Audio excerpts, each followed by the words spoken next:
Alright, so I've kind of forgot about the camera because I was doing this bracket thing, painted. It's riveted in 3 places there, and those holes that are really crude. We didn't have the right equipment to get the holes down right, but it should work. It's going to be all covered by the snorkel anyway, so it doesn't really matter. So now it's going to dry. The paint is going to dry. We're going to put back the snorkel and see if this will provide enough rigidity for it to not to flap on the wind. Okay, couple of tips for install. These 2 bolts here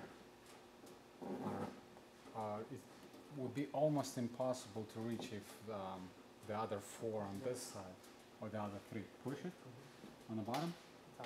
Is that good? So anyway, those 3 studs, if they are tightened, then the piece of snorkel that will be connected to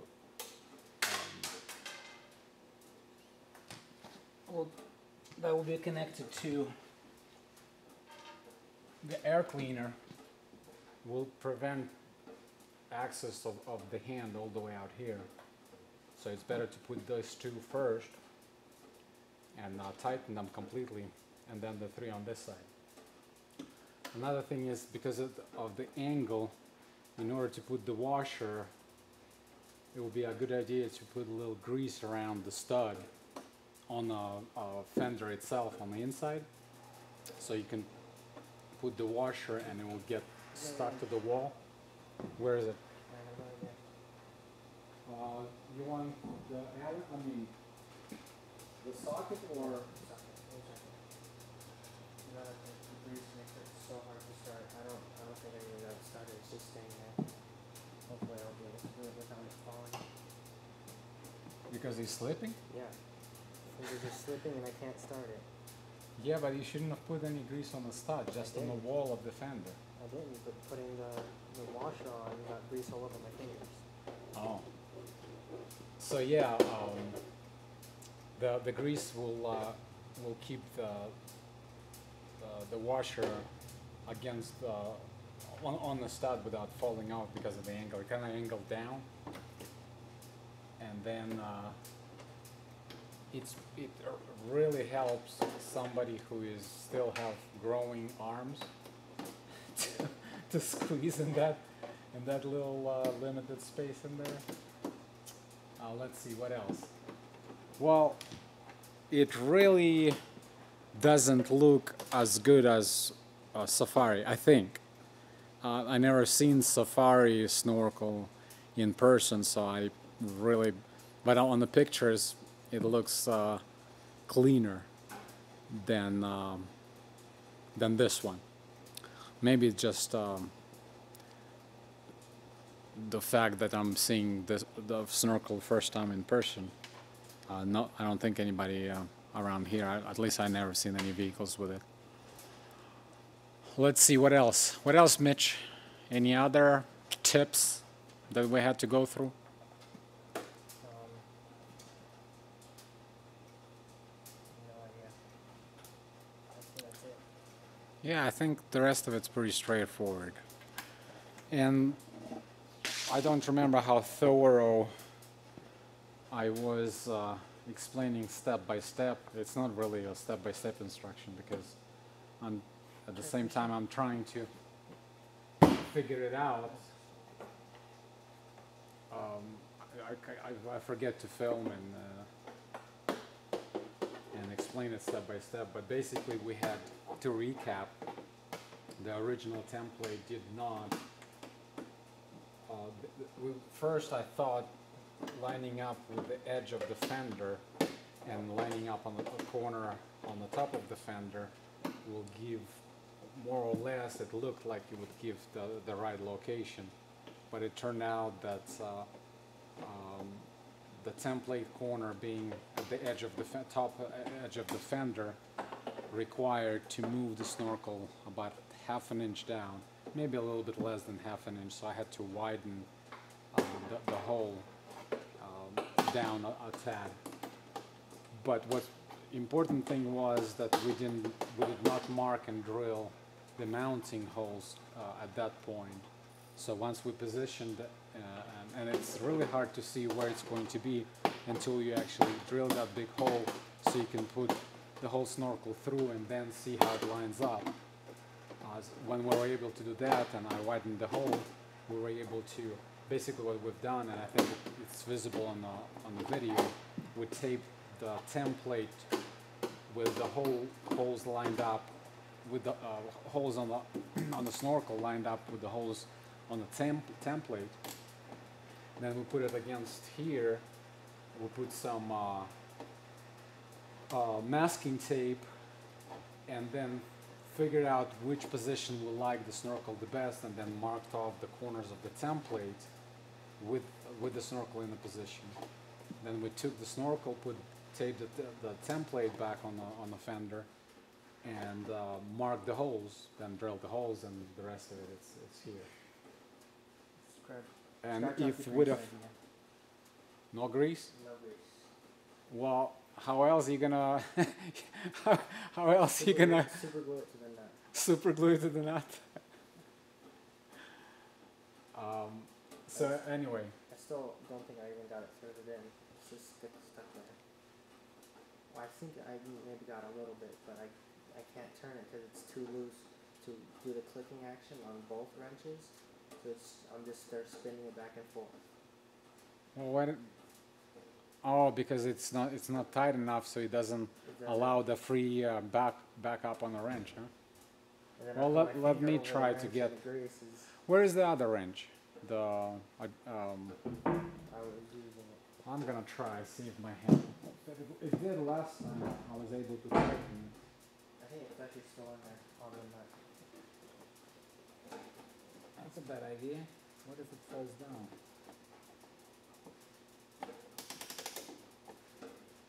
It's completely loose, Mitch. I know. I never said I tightened it.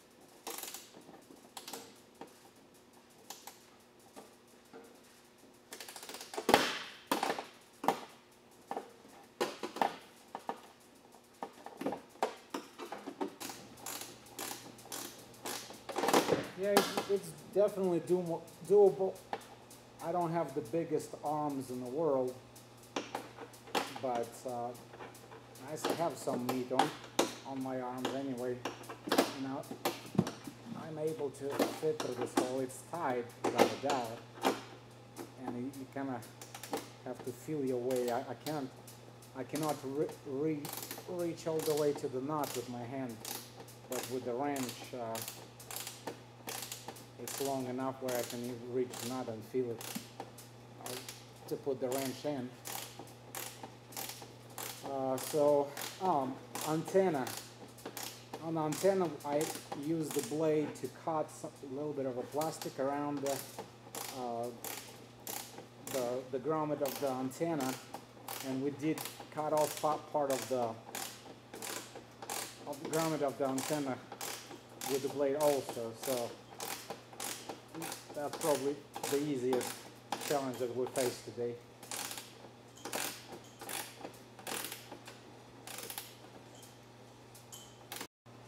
It's a good time to check the collection cup of the air filter housing. All this crud in there. I mean, we're talking about probably half an inch of probably oil together with dirt and dust and all. So a good idea to check that and clean it up. Okay, this is a little test to see if the... It is. No, but I didn't see water is actually coming in through here up. It's to see the little drain, how it's made. It's basically a little collector with the gasket. And standing here in the water, definitely the water level is all the way up here even though the collector cup is filled in what, about 30 seconds now, but there's no water coming into the filter housing. So unless you go through the water for half an hour or so, and it's constantly submerged under the water. Of course, on the camera it's impossible to see, but water level right now, it hasn't reached. It's filled up the little collector cup, but it hasn't reached. Actually, at this point, it's just stopped, and it's not going any higher. I don't know what principle it works under, but it's definitely will not let the water into filter housing, at least in this test. I don't know, I might be overlooking something. Well, here a little bit of water got in when I lowered the housing a little bit to the front, but it took quite a bit of time. So if it's just a river crossing that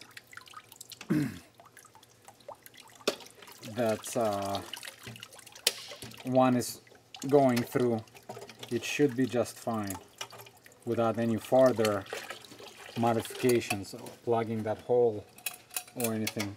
Because even though the snorkel has I suppose no, it doesn't have any. It's all closed in system all the way from the top to the filter housing, so there is no water to escape except through here. If there is any water, rainwater or snow, that will get into the system.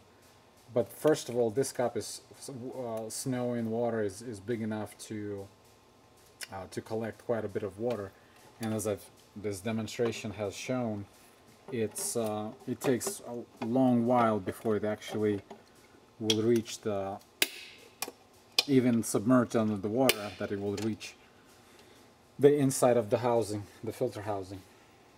And I was just curious to see, and it seems to be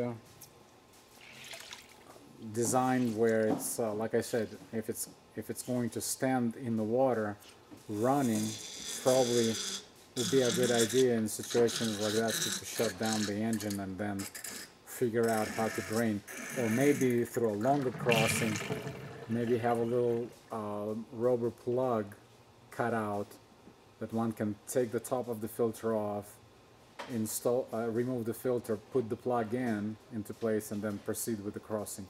But for average, just crossing, even wide river, I think it should be just fine.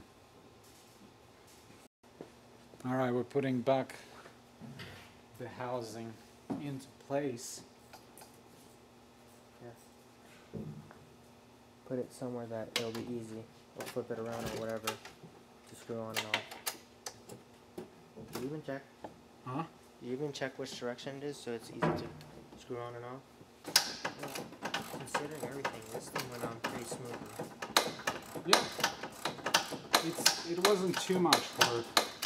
I mean, considering the amount of work involved, I don't think it would give us too much headache, but... No, it's not like putting on the under body protection on a Hummer. You think that was tougher? Heck yeah. I don't remember. I don't remember being too tough. It was horrible. Really? At least for me. Kind of miscalculated is drilling that big hole. Like I said, here in Wyoming, that it's not essential to have a snorkel, but those times where you do have to cross and you think you will make it, and it's especially in the springtime when there is a runoff and you've done it the same river many times before and you thought you'll be just fine, and then you find that the water level is quite a bit higher. This is just an extra protection, because replacing or rebuilding the engine after it gets waterlogged is a lot more headache than installing the snorkel, even if it's not exactly perfect and well, It's a tree shade mechanicing. Well, don't have a tree here, but the skills are on the par. So, all things considered, I'm pretty happy with install. And actually, at the end of the day, as long as I'm happy, I don't care who might say what. If somebody thinks that they would have done better, more power to them. I'm pretty happy. Right, Rich? Are you happy too? Mm-hmm. Well, the camera is kind of facing the wrong direction. Relocate it so while I'm blubbering my mouth, it would be filming me wrenching. Okay, this thing is in place. So let's put the filter back on. I think that's it. We're pretty much done, huh? Mm-hmm. And then all we have to do is put the marker light on. Alright, so this is the snorkeler installed. Took us better part of the day. Probably second time around it's always faster, but anyway, I'm like I said before, I'm pretty happy with the install, and I'm pretty sure it's functional. It's all tied in nicely, and shouldn't let any water in. I probably wouldn't recommend of getting a knockoff unless you're in the same boat as I am, which is trying to get the best value for the dollar. And to me it is, because it's functional, it's there secure, it's not going to go anywhere. If aesthetically it's a little bit off comparing to the brand name one, so be it. Yeah, honestly, it doesn't even look that horrendous, and I think over time it's gonna grow on me when I start paying attention to little details, like the top of it. The fit is really, I'm really disappointed with the fit, and let me show you. I mean, this thing had to be forced on to it. It doesn't really easily go on. I don't know if that's normal, like for Safari Snorkel or not, but there's gaps here. Overall, it's the fit of it is a little bit, I don't know, it just looks off to me. Maybe that's the way it should be.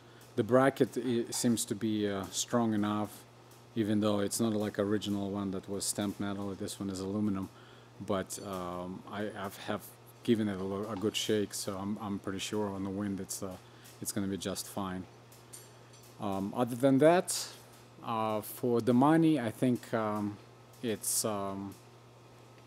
alright. So we'll see how it holds up, if the plastic has the UV protection, if in a few years it's just going to disintegrate or not, if it's going to end up being really poor quality and I have to replace it.